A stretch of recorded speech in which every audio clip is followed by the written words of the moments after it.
Sécuriser les dossiers et archives, c'est le but de la coordination des directeurs d'école dit CODEC. L'inspection académique qui, à travers un atelier de renforcement, soulève la question de la gestion des écoles. Pour vous dire que c'est un CODEC qui tient à cœur la formation des membres. Je suis à ma deuxième année ici à Ziguinchor et cela fait 2 fois que je participe à des sessions de formation initiées par le CODEC 6. Cela témoigne tout juste vraiment de l'engouement ou bien de l'engagement que ce CODEC-là a au niveau de cette commune qui est la commune 3. Maintenant, pour ce qui s'agit de l'objet de notre rencontre d'aujourd'hui, le CODEC 6 nous avait sollicité pour une rencontre de partage sur la gestion des écoles par les directeurs. Il s'agit pour nous de venir aujourd'hui partager avec eux sur des outils de gestion relatifs à l'école, lesquels outils sont en matière d'administration, on les retrouve en matière d'administration. On parlera de gestion administrative des écoles, mais également dans la gestion du matériel, des infrastructures, du mobilier, des finances. Et là, on est dans la gestion matérielle et financière. Mais également, cette formation touche la gestion pédagogique, parce qu'il faut également le dire, le directeur d'école, lui, c'est le premier conseil pédagogique au niveau de son école.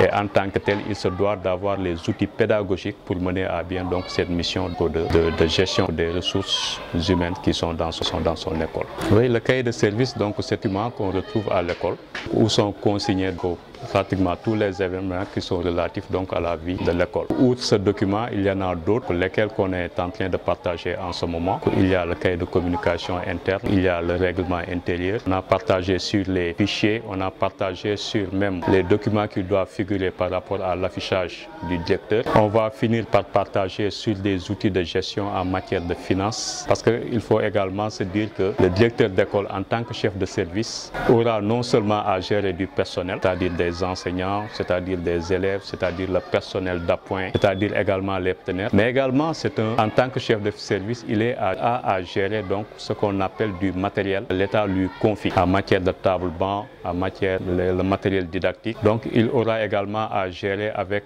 l'appui des CGE, ce qu'on appelle des finances. Maintenant, cette gestion ne peut pas se faire comme ça ex nihilo, parce qu'il y a des outils qui sont dédiés par rapport à cela. Donc c'est pour cela, nous, quand on nous a sollicité, on n'a pas vraiment bronché pour venir. En ce moment, il y a 3 inspecteurs qui ont pris en charge cette formation. Maintenant, un planificateur qui va personnellement revenir sur comment assurer cette gestion matérielle et financière.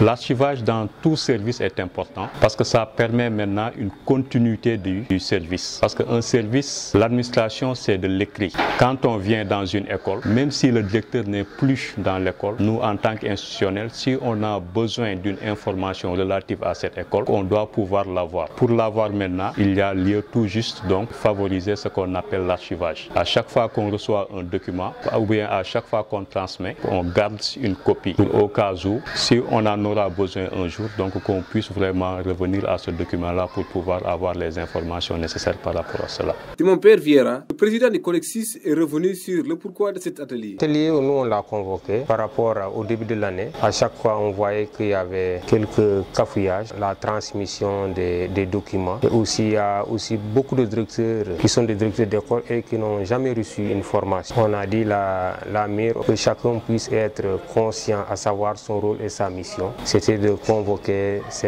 l'atelier de formation, de renforcement de capacité pour permettre à chaque directeur de voir comment pouvoir gérer son école. L'atelier, ce qu'on a retenu de l'atelier, on est très satisfait. Et nos attentes on a atteint notre objectif. Est-ce que chacun puisse, en rentrant, il puisse savoir, arriver dans mon école, qu'est-ce que je dois faire. Pour rappel, le CODEC 6 regroupe 20 écoles, dont 8 publiques et 12 privées.